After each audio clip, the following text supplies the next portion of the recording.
To get it started, I think what I want to do is just have each of you introduce yourselves to the group.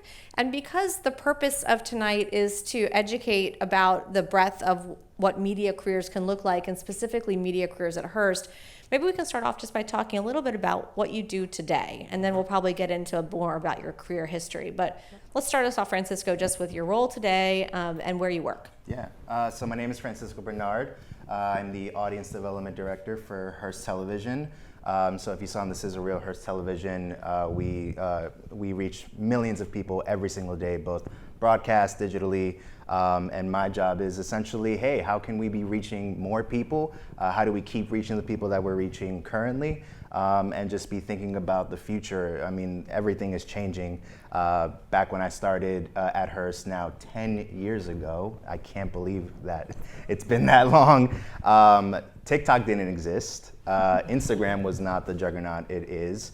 And there's just been so much happening with AI and everything. So all of this is now at the forefront in my role and what I look to do every day.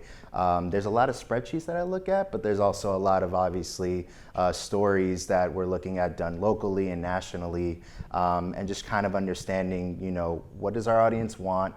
But also where can we be reaching them in ways that we haven't been reaching them prior to. So that's kind of like what my day-to-day looks like. Great. Yeah. All right, Caitlin, over to you. Hi, I'm Caitlin Lunders, the digital director at Delish. So Delish is one of the Hearst magazine brands that you saw on the Sizzle Reel.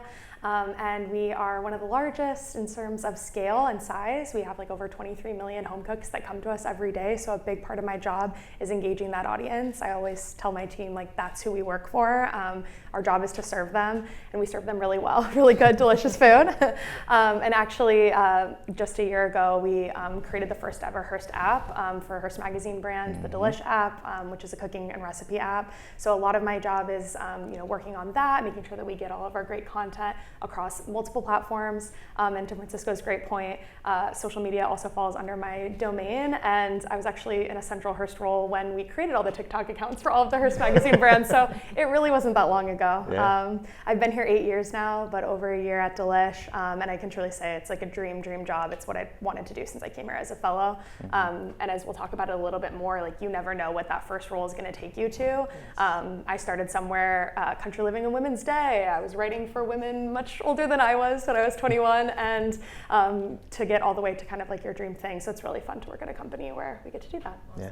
Nice. All right, Ty. Hello, everyone. I'm Ty. I support Fitch in the Internal Communications Department. I can't believe it, but I've been here for almost 6 years now. And you're probably wondering, what is internal communications? Well, our job is to keep our employees informed and engaged. So many of my peers here inform and engage people outside of Hearst, where my job is to keep those within Hearst informed and engaged, specifically for Fitch. So I manage an intranet, which is a platform that we have that's private for our employees only. And through that intranet, I'm constantly iterating and building new ways to reach our employees. As you can imagine, thanks to TikTok and AI, it's very hard nowadays to grasp employees' attention. So I'm constantly having to pressure test new ideas and find new approaches to keep our employees engaged and informed. All right, and Jaden, round us out. Hi, I'm Jaden Nguyen. I'm a training reporter for CT Insider, which is one of the many newspapers owned by Hearst. Basically, in my role, I like to tell people that I do a little bit of everything, and I've been at Hearst for almost 2 years now. So Jaden, because you are kind of newest at Hearst, tell us a little bit about your journey. You know, I know you wanted to be in news reporting. You didn't start at Hearst. Tell us, like, how did you get started, and how did you end up here? Yeah, so I graduated from Louisiana State University. Shout out, go Tigers! That's Go Tigers, GEAUX. Exactly, right? exactly. There you go. Very different. So I graduated from LSU in 2023, and during my time there, well, before I got to college, I knew that I wanted to be in the journalism realm. And so I kind of went into LSU with that in mind. But during my time there, I'm primarily focused on social media, actually. I didn't do like a ton of writing until towards the end of my time in college. But throughout that experience, it led to an internship that I got for like a statewide Louisiana paper. And so I did social media there, and then they were like, what if you did breaking news? And I was like, okay, like I can do whatever you ask me to, please just give me this opportunity. And so I started writing, And then towards the end of my internship, they wanted to keep me on, and they hired me to a small paper that they had just started, basically, that was like digital only, and I was a trending and breaking news reporter there. So I did a little both. I did like really hard like crime news stories, basically, and then I also did anything that was like more fun entertainment stuff, like Jazz Fest and stuff like that. And then through that role, I sort of developed those skills, and then 9 months in, I got a LinkedIn message from someone at Hearst, and they were like, "Oh, would you be interested in a trending reporter role in Connecticut?" And I knew nothing about Connecticut, except one of my friends from LSU was from Connecticut, and she was like, "Jaden, you should go and try it." And I was like, "Well, if I get the job, maybe." And so I applied, I got the job, and I moved across the country without knowing anything about Connecticut, and sort of developed this trending role that I am basically the only full-time trending reporter on my team, and I write about, I would say, 3 to 5 stories every day, depending on how fast I am. My record is 7. So yeah, I just cover a little bit of everything in that role, from like recalls of things to like pop culture. I've interviewed celebrities that have started like Gilmore Girls and stuff because they have a Connecticut connection. So a couple things I want to probe on there. One is, when you said you did social media in college, what does that mean? Okay, great I mean, question. we've all done, I mean, I haven't, but I presume many college students are doing social media, but it sounded like Right. you meant it like a little bit more professionally. So what did you mean by that? So basically, LSU had its own like newspaper organization through the college, and through that, I was a digital editor. So basically, I was in charge of like running our website, Got it. running, So it was for the paper. Mhm. It was just and I the was like social running all media. our social media feeds and stuff. So like any post that went out, I had to like have employees and like approve whatever they were doing. Yeah. And I hired people, everything. Like, Yeah. So we have, I know both in the audience and then also online and later, we have a lot of college students. And one of the themes I'll pull out already is you said yes, right? There's a lot of saying yes when opportunities present themselves. And you've already indicated a couple of those that in your career have shaped your path. So I think those are really good examples. Ty, I know you started, your first role at Hearst actually was in Hearst magazines, Yes, right? yes. So talk a little bit about how you discovered an entirely new career journey. Definitely. As Rachel said, I started out as an editorial fellow at Hearst. My first editorial fellowship was in 2019, actually, at House Beautiful. And I repeated my fellowship at Cosmopolitan in 2020. I don't know if many of you graduated in 2020 during the pandemic, but for those of you that did, it was not an easy feat. I graduated from American University in 2020, and like many of my peers, was stressed and unsure about what the future held. I was very lucky to be able to return to Hearst for a second fellowship, and while there, I actually was able to leverage my network, and I was referred to a role at Fitch. So the power of networking is really strong. One of my mentors at the time saw the work that I was doing in my current fellowship, and she was already aware of the work I did for Hearst at my previous fellowship in 2019. And ultimately, I transferred my skills to Fitch. They wanted someone that was really strong at storytelling to engage their employees, to try and tell the narrative of the type of person that worked at Fitch, so we could maintain and retain our current staff, but also attract others so they know the type of people that work at a ratings agency that's owned by a media company. It's really one of the strengths, in my opinion, of working at Fitch and Hearst, because I've been able to take roles across both lines of business and apply those very same skills, right? I'm still engaging a key audience. I'm still measuring against my communications and constantly having to innovate and think about new ways to inform my colleagues. So in many ways, the skills I used in journalism are just as applicable, if not more applicable, in an internal comms role now. Awesome. Yes. Caitlin, you also talked about how your work at Hearst has evolved. Like, take us through, how did you get started? I think a little bit different than Ty. And Yeah. We actually Or have was it it in the same? common that we both started as fellows. Perfect. So her at Wow. House Beautiful, but I started at Country Layman Women's Day. Yes. And again, like I wasn't super familiar with the brands. I was actually doing an internship in Denver at 5280. I went to University of Missouri, MIZ, go Other Tigers. And I always wanted to come out to New York, and I actually, similar to a program like this, I got to come out and visit Hearst, part of a magazine club at Mizzou. And I was like, I don't know if I'm ever going to be able to get out there. So, you know, all the things. So you guys are already here. So great on you for already being in New York. But when an opportunity opened up for a fellowship, I happened to know someone like didn't even really know her. She just went to Mizzou and was working on the brand and posted it in one of our like internal channels. And so I applied to that, and that like foot in the door, doing honestly similar to the work that you're doing of writing every single day. It actually was so meaningful because it showed me what I didn't want to do. I didn't want to write 7 stories a day.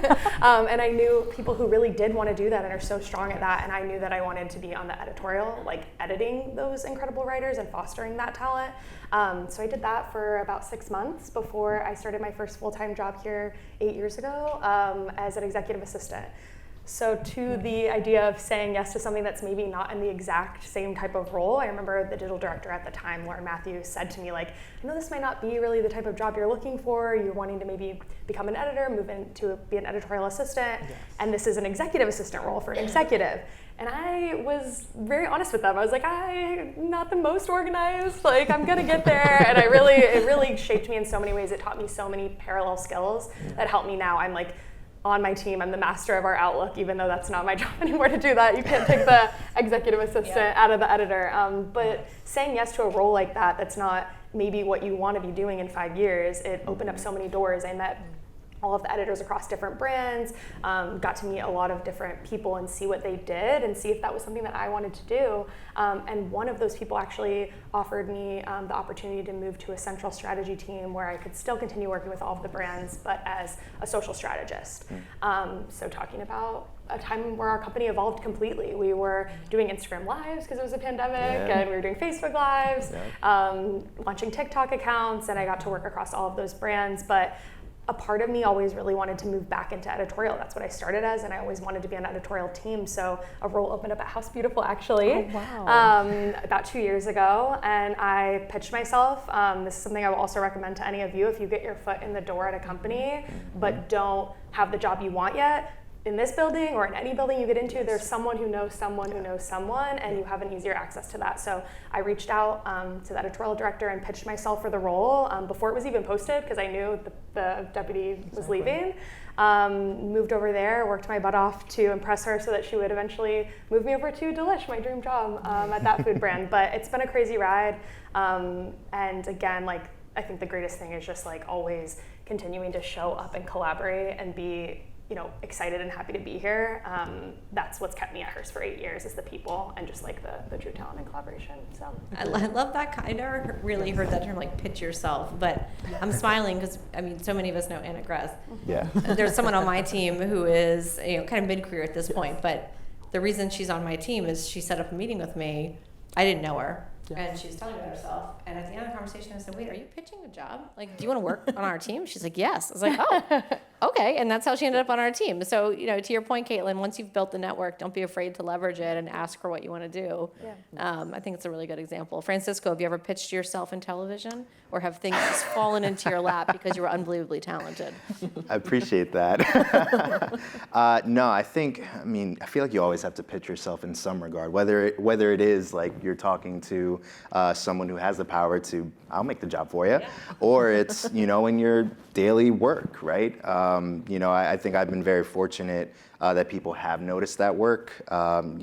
Just to give a little bit of background, I got my start through the Emma Bowen Foundation, another fellowship program that Hearst partners with. And without that fellowship program, I would not even have gotten my foot in the door, because it got me the opportunity to work, with local television stations.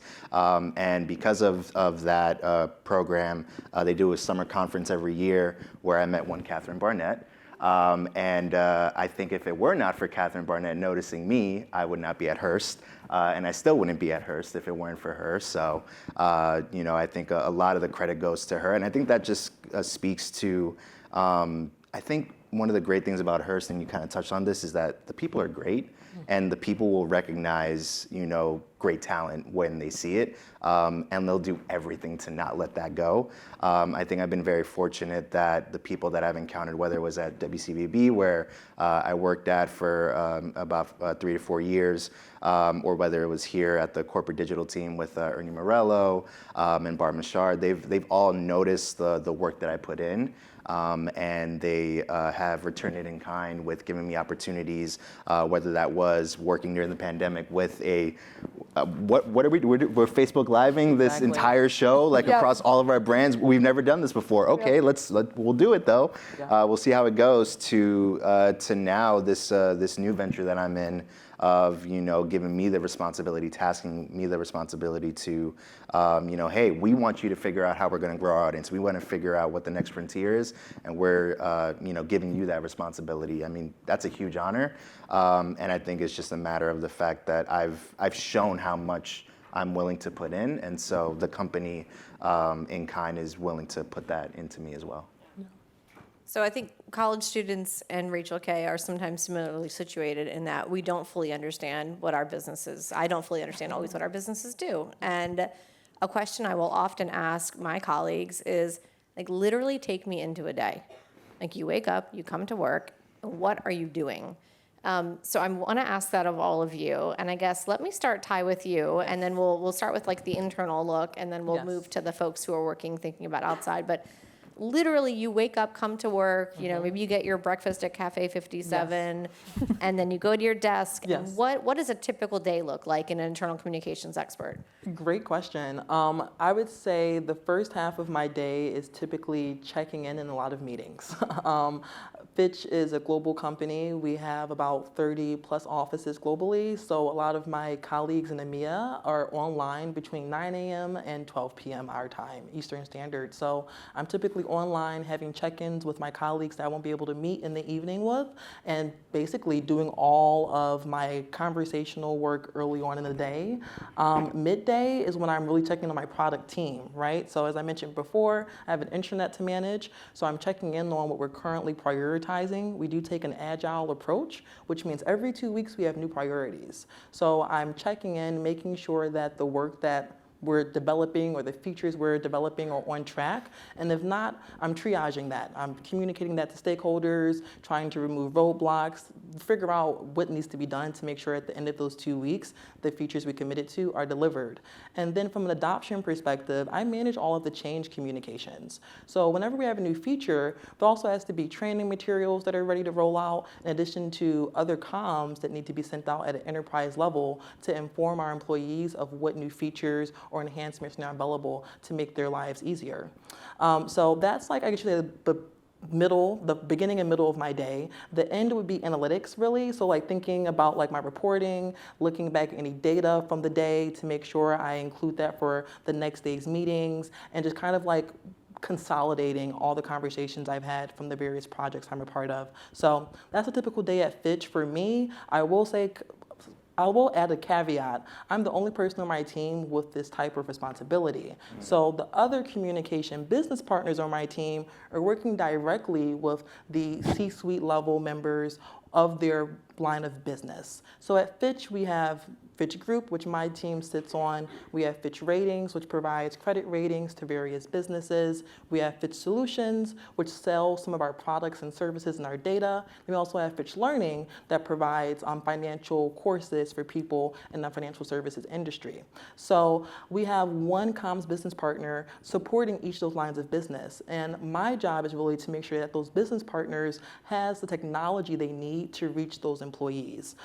So it's really a collaborative effort. We all have our lanes and we stay within our swim lanes, but without one another, we wouldn't be able to reach our employees at large. Yeah. At the risk of over-explaining, I say this only because I was like 30 before I knew this term, C-suite. Yes. For those of you who aren't familiar with that term, it's like there are CEOs, chief executive officers, chief financial officers, chief people officers. So kind of collectively, that executive team is often defined as the C-suite, C-SUITE. So that's what you meant. So Correct. The way communications is structured is kind of you have one person on point for that's the chief financial officer, the chief executive officer, and who coordinate with them and help them transmit their messages and make sure people are clear on priorities. Correct. That's great. Yes. So what I love about what you do, Ty, is in some ways it's very similar, Caitlin, to I feel like to the magazines world, where you have a product team, like essentially Ty would be the product team in magazines, who is working with the editors in chief, which is the team you're a part of, to make sure that what you want to have in terms of the experience of your readers comes, or your, I don't know what the term is, readers? What do you guys say? Readers, audience in Audience general. comes Sometimes they're to viewers. fruition. So take me into, your role day to day, thinking about you wake up, you come to the tower. It's probably a little bit different than Ty's. Like tell us, like actually, and explain to us where you work physically, like what it looks like. Yes, of course. So everyone will probably say this, there's no typical day in media. Every single day is different, but I will walk you through honestly, I'll walk you through today, but I work next door. So we have, I've worked on multiple different floors in Hearst Tower over my 8-year career, but I'm actually in a building next door called the Sheffield because we needed additional space to build out studio space. So we actually shoot and develop recipes on a daily basis. So we have 3 studios and then also a test kitchen where we're developing recipes. My job as the director is to, yes, liaise between all of the other teams on all of the things that work together to get a piece of content out into the world, whether that is like how our site looks. Right now we're going through like a homepage redesign. So today I'm reviewing what that's gonna look like now when it goes live on Delish with different feeds, with new content based on what content's performing well. But most of my job and the best parts of my job are that I get to work with my team of editors and creatives on the actual content that we're producing for our different channels.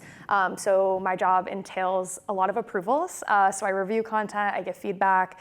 So like on a day like today, I'm reviewing an issue lineup for our latest or upcoming Apple News issue. We're working super ahead on this one because there's a lot of photo research involved for something that we're doing for the 250th anniversary of the country called the United Eats of America. So I get to have meetings where we brainstorm what the lineup would look like, and then we narrow that down. We decide who we're going to assign those stories to. I also am now working on a pitch call out for our quarterly. We're working so far in advance, which is like the antithesis of really Delish, which is a digital first brand, but today I happen to be working on things really far in advance. You said for your quarterly? Yes, our quarterly magazine. Yes, yeah. So we have a quarterly magazine. Delish actually started as a digital first brand and now has a magazine, which is kind of the opposite of every other magazine brand in this company. But the reason we do is because people do still have a huge appetite, no pun intended, for holding a recipe in their hand. And so we do 4 magazine issues a year that our subscribers get. You can also see them on newsstands. So like our next one coming, we just did the high protein issue. We're working currently right now on our cocktails quarterly. And then we're doing like fall dinners. So today I reviewed the lineup for our fall dinners. And then I'm working on a pitch call out for our 4th quarterly holiday cookies. So the types of cookies that I want to see editors pitch. Then they'll pitch those ideas. I'll sit in a meeting and approve all of them. And then it's kind of just like every different stage of idea, from ideation to actually being created to I'm in a room approving headlines before they get published out every single day. So our content is kind of like daily content. So all of our food news, we cover a lot of recalls as well, because there's a lot of them. And then, celebrity news. And then also today I was reviewing social cut downs for a podcast that we just launched. So we have a weekly podcast called Snacks, where different celebrities come on and talk to us about food and their food habits. And so we drop that once a week on Wednesdays, check it out. And so I was also reviewing that as well. So it's just like, we produce so much content, like I can't really wrap my mind around it sometimes. We're constantly creating really cool things, whether it again is like on a monthly basis we're working on recipes, on a quarterly basis we're working on magazines, on a daily basis working on news and features, and then also like trending recipes and having different talent. And so it's never boring, and there's always really good food that is always being made and tested in the office as well, so you never go hungry. We were sad when they moved next door because it used to be you could be on the 29th floor and smell what was being cooked and come over for free samples. Jaden, you also have a daily cadence in content creation. What does that look like for a newspaper reporter? Yeah, I feel like that's a little bit different also every single day. But in general, for me, I get a list every morning from my editor of stories that he wants me to work on. And so I just kind of work through the list based off what is trending right now. What's the most important, what are people Googling, what do people care about? So I go in that order, and I will say I am a pretty fast reporter. So normally I work through this list very quickly. So if that happens to me, if I don't space it out throughout my day, then in the afternoon usually I'll try to like scour social media or like come up with ideas, or like sometimes the best ideas that I've come up with are just things that people talk about in the office. I wrote this story that did really well when I first started here about hydrangeas because I moved in the summer and they were like everywhere and they were beautiful. So I pitched that to my editor and I wrote this story about how to like keep your hydrangeas healthy, and it did really well. So I just sort of take what the people are talking about and put it into a shorter word form, if that makes sense. I love that. And I think actually when I was here, I believe I was on listening to a panel discussion with Michael Sebastian, who's the editor of Esquire. And he was, I think it was maybe him and Ryan Dex, who is an editor for magazines. And Ryan, I think, was saying how he sometimes didn't know what to write about, like to come up with an idea. And so the advice he got was walk to the office in the morning and observe, just observe life, right? And so I think that's exactly right, of thinking about what in your life would make a good story, or looking around you and being, I think part of being a journalist is just observing. You're observing trends, you're observing what people are talking about.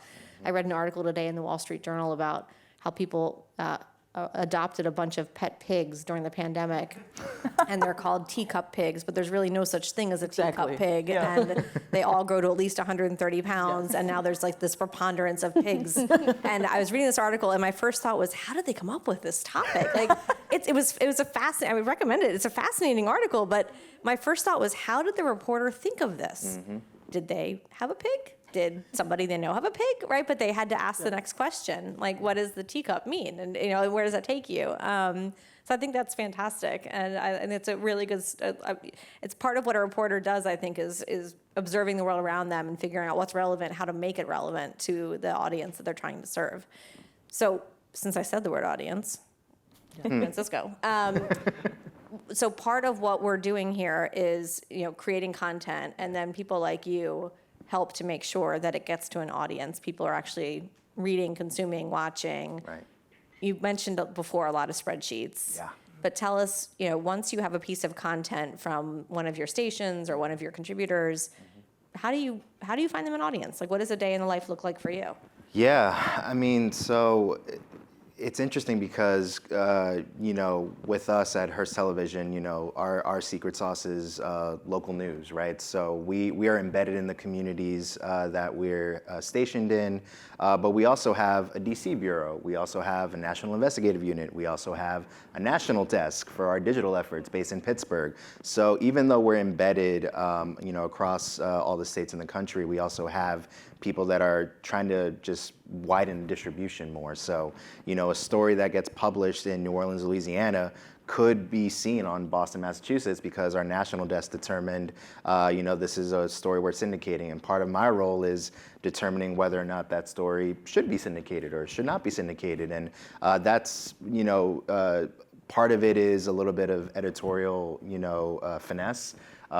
Just kind of like from your experience, this is, this headline, this story, this video, it's screaming that it needs to reach a wider audience. Or sometimes it's exactly what Jaden just mentioned, like you're looking on Google Trends and people are looking about, why are people adopting teacup pigs, right? And for some reason, our station in Omaha did a story, so boom, it's about to go on 26 other sites. And so there's a little bit of that involved as well. But there's also kind of that, like the conversations that you're having, like either within a newsroom or you're planning out something, or even just like thinking about what's going on currently.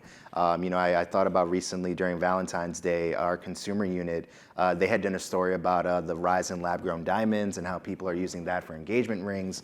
And they had published that story in January, but I was like, guys, we could do this again. We can rerun this on Valentine's Day weekend, because everybody's going to be thinking about love is in the air and everything.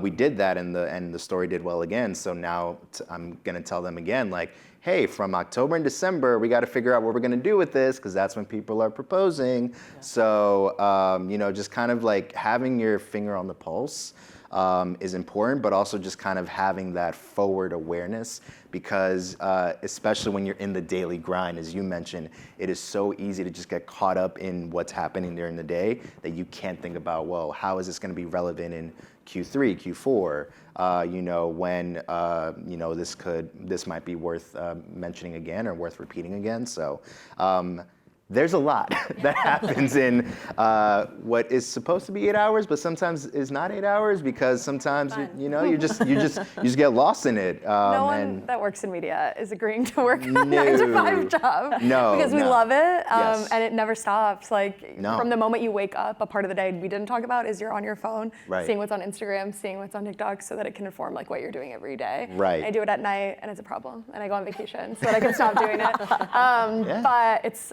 just what we do, and we have so much access to information, 24/7. like more than ever, Right. of how people are receiving our content too. So Right. yeah.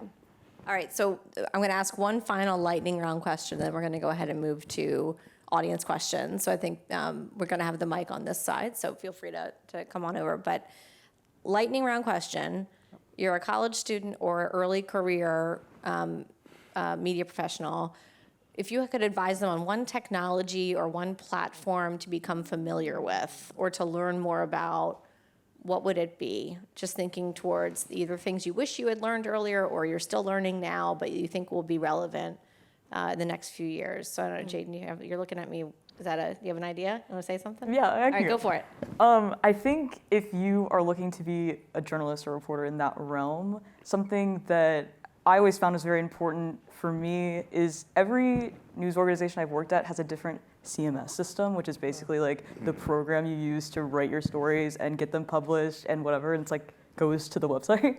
I think trying to familiarize yourself with something like that, like WordPress or anything along those lines, can be really, really helpful and put you a step ahead above everyone else, so you don't have to like backtrack and learn that technology. Of course, it'll be different probably for every news organization you work for, but something to keep in mind. And I Like think the opportunity to work in a CMS, which stands for Content Management System. Yes. You should do that. WordPress is a very popular one. It's a good one. Ty, do you have a technology recommendation? Yes, I would say more of a skill, I guess, but learn data analytics. No matter what you do, if you're going to work in storytelling in any capacity today, you have to be able to interpret data, because the data will inform your audience, it will inform the story that you tell to those audiences, and it'll also inform like your KPIs and how you refine that story moving forward. So data, data, data. If you're not familiar with it, you can start with Excel. If you are familiar, push yourself, try SQL. I studied SQL when I was a journalism student, and it really served me significantly. And I was able to use data to find stories that my colleagues were unable to. So, And that'd be Google my tip. Analytics, Google Trends. Yes. I second both of these completely as two things that we use every single day in my editorial group. But I will say something that, as someone who studied print magazine journalism at school and now works in a very digital first brand, print magazine's not dead, but the way we tell stories very different today. And so I would say if you're not already familiar with CapCut, editing video, that's how we're telling stories now. Delish was always a video first brand, but you can look across every brand here now, and obviously you have phones and you're on the internet, so you know that that's like where everything is going. A lot of people prefer to receive their information that way. There's always going to be people who want to read something, but they might want to listen to it. So just familiarize yourself with other forms of media and figure out how to tell those stories in a really hooky, like engaging way. And I think it will get you really far. Yeah. I'm going to cheat a little bit. Okay. I'm going to say a I'll allow it. skill because everything here, everybody what they just said was top notch. Yep. And I'll just add storytelling. I think like being able to tell a story is such a unique skill that can serve you in any capacity, whether it is that you're working, for Delish, or whether it is that you're working for Fitch. You're going to have to be able to tell a story. So whether that's learning in your classroom or learning online, there are so many ways now that you can learn how to tell a story. I can't recommend that enough. I kind of wish I did that more when I was early on in my career. I was just trying to get all the skills I could get. But if I could go back in time and just focus and hone in on how to tell a story, man, that would be the best advice I could give my younger self. Yeah. And people at Hearst know I've become a bit of a broken record, but I'd be curious to know how generative AI can help with all of these things. So in particular, I'm thinking through, I could imagine, let's say I don't know how to tell a story, which is very possible. Yeah. You could imagine working with something like a ChatGPT and saying like, I want to learn how to tell a story. And they'll say, what do you want to tell a story about? And I'll say this bumblebee. And then you could see iterating with those kinds of tools in a way just to start getting comfortable if you don't have access to schooling or if you don't have access The other thing I'll say for a few of these items is that there are a lot of free classes online now. I actually use Coursera a lot, the free version. And so it's always worth checking to see what's available for free if there's a skill or technology you don't know. And some of these, for example, the Google ones, I'm assuming that Google will have their own courses online. Like there's interest from these businesses in teaching how to use their tools. So you can always look online to see if the actual business, whether it be Microsoft or Google or, I don't know about WordPress, but they sometimes have training materials online because it's in their interest for you to know how to use their tools. Yeah. Okay, so let me pause there. I think we're going to open it up for questions. Does anyone have one that wants to start? Yeah, come on down. You guys, I think what we're saying is you can line up on the stairs if you want to. And we just ask that you kind of stay against the wall just to allow egress if needed. I know the lights came up, so now we can see there are people here. Yeah, all right, good, okay. Love it. The veil has been lifted. All right, so come on down, introduce yourself, introduce either your school or your affiliation, and then ask your question. Yes. Hi, I'm Joan. Hi, Nice to meet you, everybody. Joan. Thank you, Joan. I go to City College currently. Great. So it's a layered question, but it's like for all of you, so. I might take a moderator prerogative to direct it, if that's okay. But go Oh, ahead of and course. ask it. Okay, thank you. Thank you. You guys spoke a lot about fellowships, internships, networking, and saying yes, but how did you personally show up? What were those things that you paid attention to that no one did, and what skills that you used that helped you stand out? Do you see a difference in the company, your position since you've been there, and whether the difference is within yourself, your company, or the audience? So let me start with, I'll ask Ty and then Francisco. So Ty, I agree. talk a little bit about like how you showed up in your first couple of internships, like or Yes. first roles. And then Francisco, maybe you can talk a little bit about how the company's changed since I think Agreed. you've been here the longest. I like how you split that. There you go, two Ty. Yeah, questions. go There ahead. we Yes. Okay, so I would say for me, when I first did my fellowship, I was focused on making a network for myself and building connections. And I was able to say yes to projects because I was in rooms where conversations were being had, where I was being informed of what to say yes to, right? So if you don't know what's happening in your business, then you have to learn that. You have to figure out what's the business issue here, or where are there gaps or like talent, I guess you could say, things that you could fill or do. For instance, when I first joined Hearst, I was working in House Beautiful, and we did a video series. I'm very nifty. I love arts and crafts, and the video series was about miniature dollhouses. Not sure if you remember that. this. Yes, it was a great They were all series. over behind my desk at a different job at that time. Yes. They were so cool. It was like my a gosh, really I didn't big know deal, this. right? That was like my first big project here, and we worked with renowned designers in the industry, and we said, hey, if you had a budget, you can make a miniature house, what would you do? Like down to the paint, to the wallpaper, everything. And my job was to be innovative, to come up with something that wasn't already thought of. So that's my, I guess you could say, like challenge to you, is to go into rooms where conversations are being had and then try and find gaps that align with your skills and say yes to that gap. Say, hey, I think that you could use someone to do X, Y, and Z. Would that add any value? And if they say yes, but oh great, I can do that. And that's how you start to gain a bit of a like rapport for yourself, and people will say, oh, I remember when you took on that challenge and you did really well. What else do you think we should take on? Yeah. And now they'll start asking you to recommend your own projects and ideas, which will go really, really far. Don't be afraid to take initiative. Yes. Yeah, I love that. Take initiative. Francisco, how has the culture or the company changed in the last decade? Yeah, I mean, a decade ago, like I said, TikTok didn't exist, for example. AI wasn't really a thing as it is to this degree. Yeah. But, as things start changing, like people start seeing it. And it's not, when I say people, I mean, it's like people within your company. So it's like you might have, me as a corporate person being like, hey, I'm noticing something. So now you're kind of talking to people internally and you're trying to figure out, okay, like, do we widen this out? Do we test it out? Who do we test it out with? Like, who do we trust putting this out into the space? Because again, we're in news. So if we're gonna do something, we got to do it and make sure it works and make sure it's of value to people too, and the audience, right? And that's like another thing. Like with the rise of all these analytics tools that we have available to us, we're able to tell like what people want and what people don't want.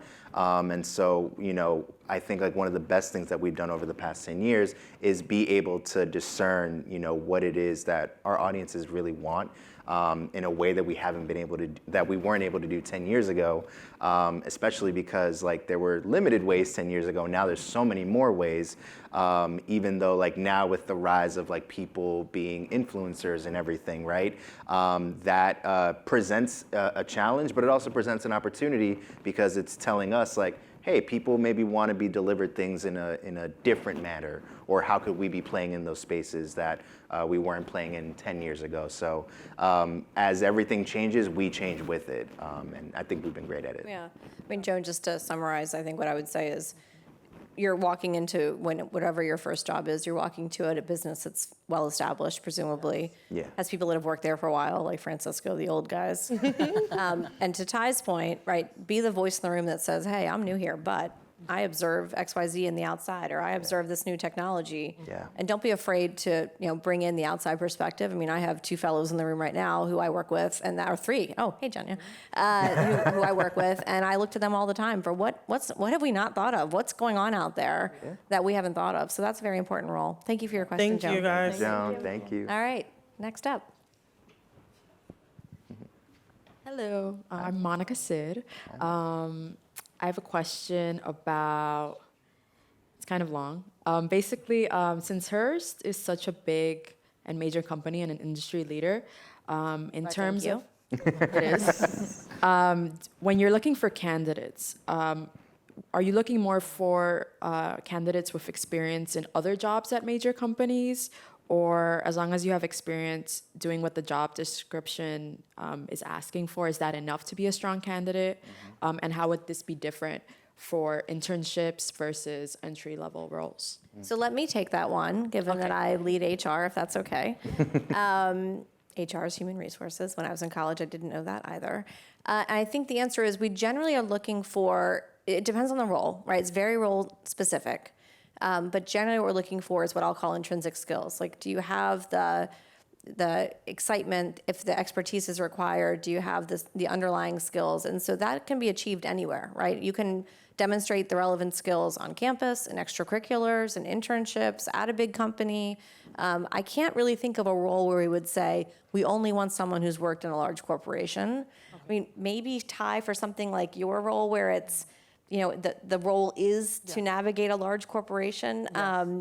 But that's the only instance I can think of, right? So most of the folks we hire, especially right out of school, I'm actually reviewing a bunch of applications for something right now, is we're looking for people who have drive, have taken initiative, have taken advantage of the opportunities they have, which might be different than, somebody else depending upon the educational context. But I think that's the key. It's not about where you worked, it's about what you've done with it. And so I think when you think about writing your resume, focus on core skills you have developed, how you've developed them, list out impact you've had. So even if it's, I led the student organization on campus that did X, that's really valuable. Like, tell me what you did while you were in that organization. Or actually interviewed somebody yesterday who said she had all this very impressive stuff on her resume, but in one of the answers to my questions, she said, when I'm home from school, I'm a hostess at a restaurant. And I said, well, why didn't you include that in your resume? Like, to me, that's very relevant, right? You have to navigate difficult relationships. You have to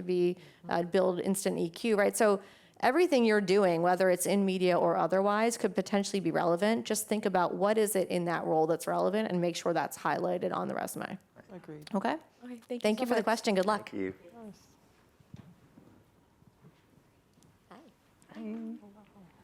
So my question is actually similar to that. Who are you and where are you from? My name is Maria Valerio. I'm a marketing student at the Fashion Institute of Technology. Lovely. My question was directed mostly to Caitlin. Perfect. As she mentioned that. As soon as you said fashion and technology, I thought, I think I'm going to. You mentioned that you, as digital director, you oversee social media. And I'm actually applying for the King Features social media internship. So I wanted to ask, what can a marketing student like myself do to stand out in the social media like internship applications? That's a great question. So I actually just hired an incredible associate social editor. And so that was one of the more entry-level jobs that I've hired for recently. And I was wowed because you guys are all so talented. Something that really stands out is a portfolio. So any examples of your work, if you want to build a site, or if you want to use, I mean, some people had like Canva presentations that were interactive. I think like any sense you can get of someone's like work or POV or any experience that they already have is super valuable. And so anyone that kind of sent that really stood out to me.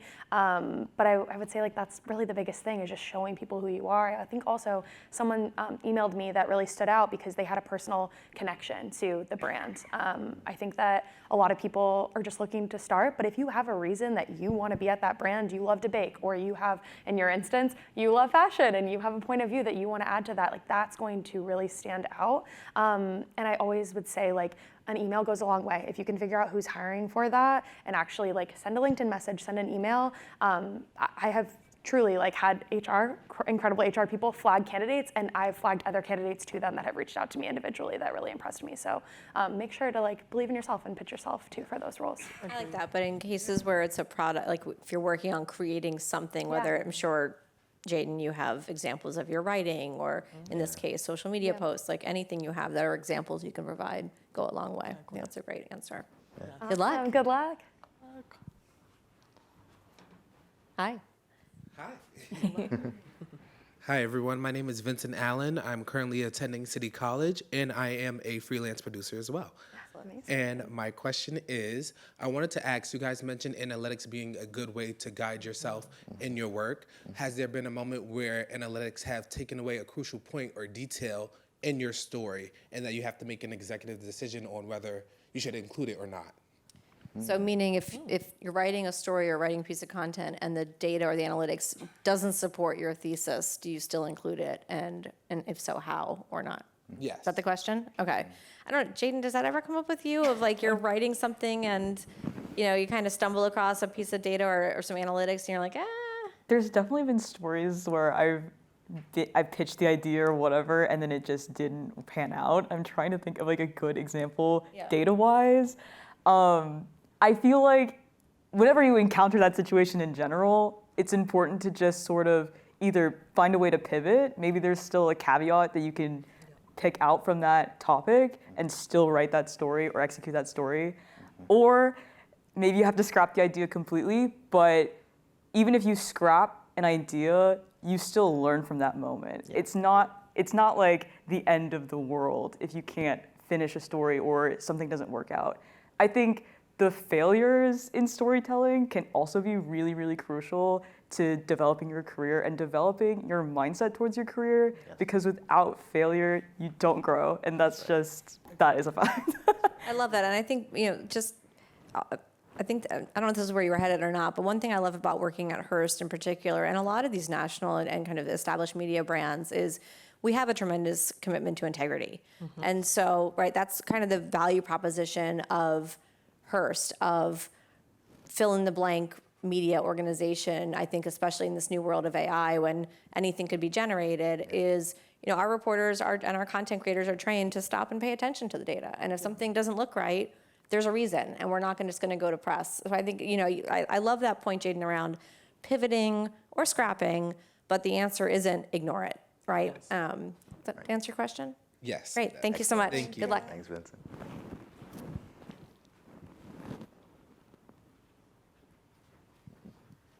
Hello, my name is Carrie Solorzano. I'm an advertising student at Queens College, and I specifically had a question for Caitlin.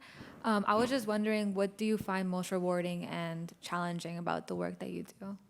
Such And a just good question. before she answers, why are you asking that to Caitlin in particular? Is that an area you're interested in, or is there something about what she said? Yeah, because like you handle like the media, and I feel like I'm not really exactly sure what I want to get into yet, but I was really interested in hearing what you do, so I just want to hear more about what you do. Okay. Amazing. And I work with, honestly, a lot of people who work in the advertising world too, and there's people that limbo back and forth between the two. Like, you can work on either side of it, and I think like one of my closest friends actually started on the publishing side and moved over to the editorial side too. I would say something that I really, really love specifically about what I get to do is that I'm constantly learning. It's really never a boring day because there's different people with different opinions and ideas constantly raising those points. Every voice is heard, and it's really collaborative. But I would say what's challenging about that sometimes is it's another bad pun, but a lot of cooks in the kitchen. Just too easy for you. Just too easy. My role before working on editorial teams was more of an individual contributor role. And I would say anyone who was that person who ran the class project, likes to work alone, that's a good role for you. It was a very good role for me. It's a different challenge and a different skill to be able to collaborate with other people, to make space for their ideas, to hear them out, to have them disagree with you. It makes you better, but that is definitely challenging to make sure that everyone has a say, especially when working as fast as we're working, because nothing's ever gonna be perfect, and sometimes we just have to say, it's good enough, get it out the door. So yeah, does that answer the question? Yeah, of course. Awesome, thank you so much. Thank you.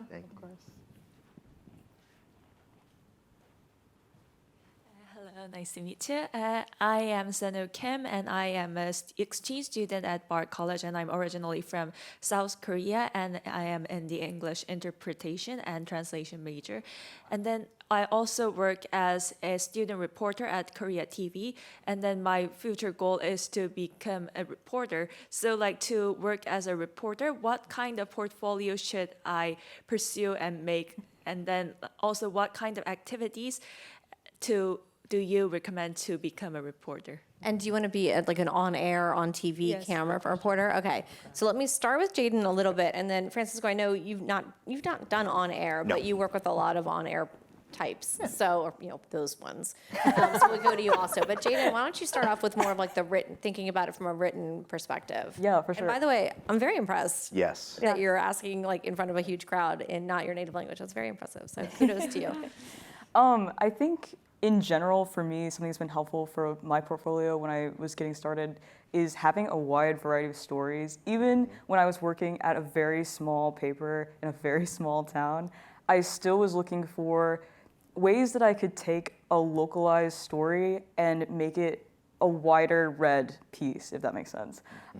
So for Jazz Fest, for example, I interviewed these artists that were from Shreveport, which is the area I worked in, and I wrote these stories about their journey to becoming an artist and how they feel about performing at Jazz Fest. And some of them performed on Stephen Colbert, and I interviewed them about their career journeys and wrote those profiles in a series. And I pitched that by myself. So I think coming to the table with an idea and being able to work in whatever avenue you've been given, even if it's a very small local paper, you can still make something out of that will be impressive to people, I think. Yeah. So Francisco, as on-air journalists start their careers, how do they think about building their portfolio? Reps. Reps is what's important. And what do you mean by reps? So Just what to I mean by clarify. reps Repetitions. is literally just as much as you can, doing as many stories as you can. Oftentimes in television, you start out at a small market. So small market could be like a Burlington, Vermont, or a Fort Smith, Arkansas. I am not hinting at Hearst television stations. Very conveniently have excellent Very television conveniently stations in those in these small markets, but these small markets give you that opportunity to get your reps in and build confidence, build better storytelling capabilities, and you're able to work with some of the best people in the business that have either are veterans in the market or are just starting out, just like you. So you get a wide array of, hey, I feel like I have a community because there are other people learning beside me, but I also have people that have been here for 15, 20 years that are willing to critique me and give me constructive feedback. So I think that's the best thing that I could say is, don't be afraid to take that leap into a small market because it will open the doors for you wider as you go throughout your career. And the other thing I'd say is, and television's a unique one, but what I've been struck by is the generosity of our Hearst television colleagues and leaders in providing feedback. So if you can find local career fairs where there are representatives from different whether it be, if it's in the US, whether it be our Hearst television or one of the networks, at these career fairs, they'll often have professionals at the booth or at the table that will review your reel. You can bring in footage of things you've done, and they will watch it with you and kind of give you real feedback. And so I know they do that, for example, for Hearst Television, at the Asian American Journalists Association, at the NABJ, National Association of Black Journalists, National Association of Hispanic Journalists. So, if you can find like local, even in New York area where there's career fairs that involve television businesses, they will often have representatives there that can actually give you real life feedback, and that's a great opportunity. Great. Good luck. Thank you so much.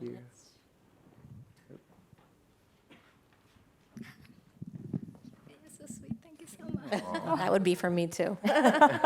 Firstly, thank you all so much for this amazing panel, and thank you to the Center of Communications team for doing this. I'm originally from India. I'm in my final semester in CUNY, and I took a sabbatical in my established career already. I used to be vice president Sony and then Fox Pictures in movies, and 6 years ago, right before COVID, I took a break and I came to America to study emerging tech, new media, AR, VR, XR, AI, all of that stuff, because I had this thing where the world kept saying that you have to be laser focused on one thing, but I'm multi-passionate. I love nutrition and I love storytelling and I love spirituality. And I thought, how do I do all of this consciously? And I came to US to learn all of this, to how to build a narrative arc that is authentic and true. And that's where my question comes from.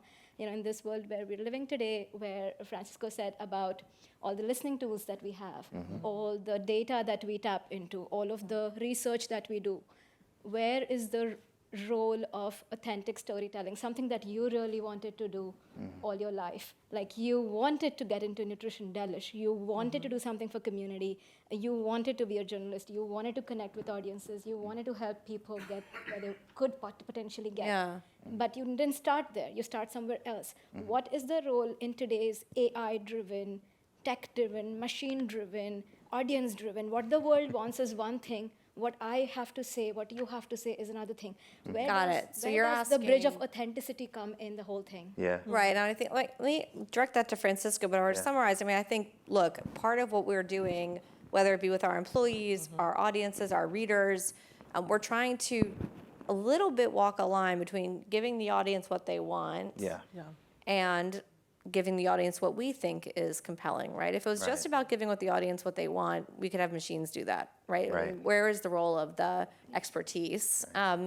So let me actually start with Ty, which is a little bit of a weird place to start for a second. And then we jump to Francisco, actually, because you're in audience development. But Ty, when we're thinking about this from an internal perspective, I imagine you have a sense of what employees are reading or what they want to engage with, but at the same time, you have a mission you're trying to accomplish. So how do you bridge that gap? Like, how do you give them what they want, but also what they need? And I often call it, their dessert and their veggies. But how do you? Kate Lewis always called it that. Kate Lewis used to call it that. Oh, that's funny, right? So how do you give it dessert and veggies, which is also another food pun? Go delish. We need a counter for all these. It's funny. I use a similar analogy, and I'm always saying to my manager and senior leaders, we don't want to be like parents force feeding kids vegetables. Which sometimes it can be how it feels.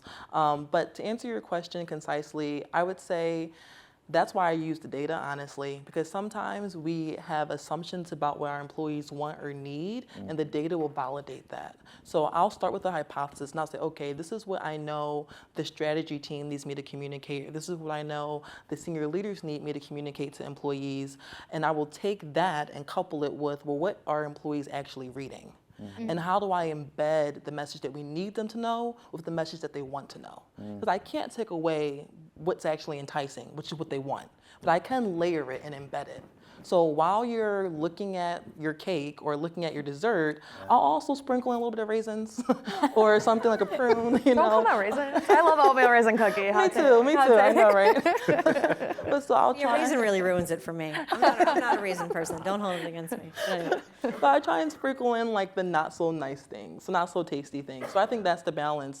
I'm passionate about storytelling, about making sure that the great employees we employ at Fitch, that their narratives are told. And I want to make sure that I couple that narrative with the narrative that they need, as Rachel was saying, because I know as a comms expert, there's a lot of important things from compliance concerns to training deadlines that still need to be communicated, but can't compete with the content that they want. It has to live together. and be synergized. Yeah. With the Sorry, Ty. Yeah, I love that. Yeah. Well, and Francisco, I mean, from the news perspective, Yeah. I mean, to your point, right, the data will tell us one thing necessarily, but I know our journalists also have a point of view, and they want to share, the stories. So how do they think about what success looks like? Is it just what the data says? Is it that they're telling the story they want to tell, or is it some mix of the two? So like, sorry, just to add to what the question was, Yeah. it's like today we cannot even decipher Instagram alone. I mean, half of the people are creating content by bots.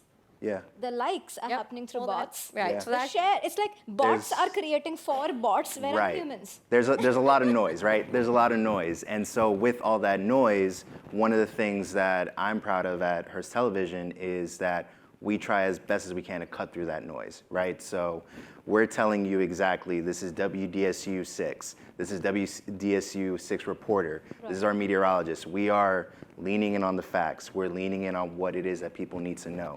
And to your earlier point, right?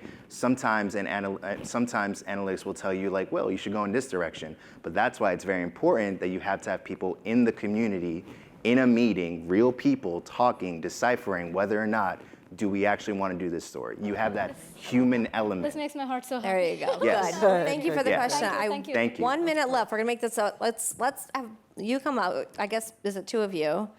Yes. So go ahead. I want to ask both questions, and then I'm going to have a really quick lightning round. Yeah. So go ahead. Hello, everybody. Hello. Thank you. My name is Trilok Malik, and I'm an Emmy-nominated filmmaker. I have done a lot of movies. Congratulations. I like to find out how can I produce great content for Hearst, for your company. All right. Well, let's And watch I'm you. very good. You can That's great. Okay, find me afterwards. Okay. Okay. All right. Great. Perfect. Go ahead. Last question. Hi everyone, am I audible? Yeah, hi, thank you so much for your information earlier about the human context you were talking about. I think I resonated a lot because, I used to work in India for Netflix and Unilever in marketing, and I realized that beyond marketing, I like to understand humans, like relationship building. Something that I really like, even right now in New York City. It's a very diverse city. You talk to different people from different walks of life. Yeah. You mingle with them, common ground building. And this is something I've realized that this personal skill I can apply professionally, like building common ground with clients, with people who I work with. So I wanted to ask you, because I looked up and I realized that Hearst has a long-standing relationship with Unilever. And Unilever is Lakme Cosmetics in India. I used to work in the marketing side and online reputation management for Netflix. So I realized my takeaway from this was that audience maintaining, like I think audiences or even clients, I feel like common ground building, relationship building is very important so we can have better more productive work together, because in the end, they're also humans. Yeah. And I want to ask you, what is your best strategy for better distribution deals with different clients, like something that goes beyond just buying ad space, or like what is your long-term solution? Yeah, I mean, I think I can take that one if it's okay. So the question is around like how we build relationships with the advertisers and how we think beyond just the print. And I think Caitlin touched on this a little bit where, it used to be kind of very straightforward. There's a print magazine, you buy a ad. There's a newspaper, you buy an ad. And I think you're right that what we've been really exploring a lot lately is expanded brand partnerships and how can we work together. I mean, even for example, today, there was an event in Hearst Tower called the Female Force. It was put on by Hearst Magazines, by Hearst Lab, and by a number of advertisers. And so this event concept, I think, has become very popular.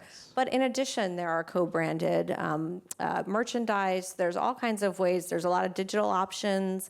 We even just did a takeover of Las Vegas with one of our brands called Bring a Trailer, which is a car auto site. It was an F1 race in Vegas. And we had an entire campaign kind of on site in Vegas of billboards, the whole deal. And so I think we're having to think more creatively, frankly. But a lot of it is digital because more and more advertisers are expecting to see what we call performance marketing. So brand marketing is just kind of general brand awareness. That was the back cover of an Esquire magazine used to be great for that. Advertisers now are expecting to see real, measurable, data-driven results. And so more and more it's going online. You're seeing really creative, social campaigns or ads on pages, and then they're tracking very carefully what happens from that. So yeah, I think you're right that it's very expansive. Some of it's very human. This events concept is very human, and some of it's very digital. And it's all, I think the options are multiplying. It's a very good question. Thank you. Thank you. Thank you so much. You're welcome. I just want to ask, what would you expect from someone who's from a marketing background, who's now transitioning into distribution and partnerships? What core skills would you look out for them? I think, success in prior roles, curiosity, to the point earlier on educating yourself. If you're moving into a new role or a new space, looking to see, did you educate yourself? Did you take advantage of, resources to come up to speed? But I think this concept of drive and curiosity is really important. Yes. Thank you so much. Have a good day. Yeah, thank you. Good luck to you. All right, so with that, I think we are over time. Thank you, everyone, for the great questions. And I think Camille is going to come up and close this out. I learned a lot. Did you all learn a lot? Did you all learn a lot? Yes. Thank you all so much for being here. Let's give our amazing panelists another big round of applause. Thank you all so much for your time. And they are actually being extremely generous this evening, Hearst, Catherine Burnett, and the whole Hearst team, and as well as our panelists, because we have a light reception right outside those doors. So we welcome for you to continue networking and get the chance to ask some of those questions that you didn't get the chance to. So thank you so much for being here tonight, and we hope to see you at all of our upcoming events.